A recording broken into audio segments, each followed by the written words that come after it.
யாரை தேர்வு செய்வது என்கிற தேர்வு குழுவில் 3 நபர்கள் இருக்கக்கூடிய ஒரு நிலையில் நாங்கள் முறையாக சரியாக அரசின் விதிப்படியும் பல்கலைக்கழகத்தினுடைய விதிமுறைகள் படியும் தான் நாங்கள் நியமித்தோம்.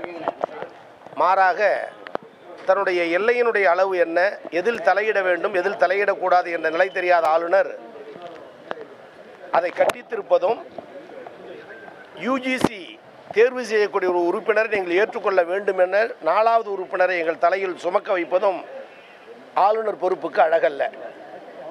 இதுவரையில் தமிழ்நாடு முதலமைச்சர் எந்த அளவிற்கு மாநில உரிமைகளை கட்டி காப்பதில் மத்திய அரசோடு ஒன்றிய அரசோடு பல்வேறு கருத்து வேறுபாடுகள் இருந்தாலும் ஒன்றுபட்ட இந்தியாவை உருவாக்கி பல்வேறு மாநிலங்களுடைய வளர்ச்சிக்கு குரல் கொடுப்பவர் நம்முடைய தமிழ்நாடு முதலமைச்சர் அவர்கள்.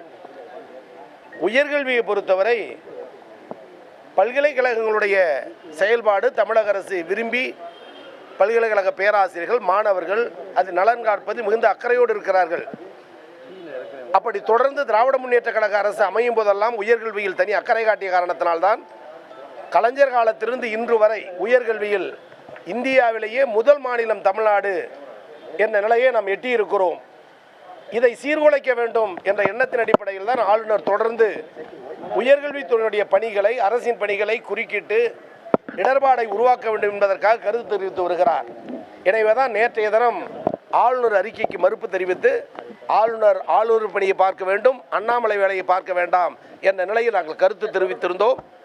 தமிழ்நாடு அரசை பொறுத்தவரை ஆளுநருடைய குறுக்கீடுகளை அவ்வப்போது அறிக்கையின் மூலமாகவும் நாங்கள் அனுப்புகிற கோப்புகளின் மூலமாகவும் நாங்கள் நிரூபித்து வருகிறோம்.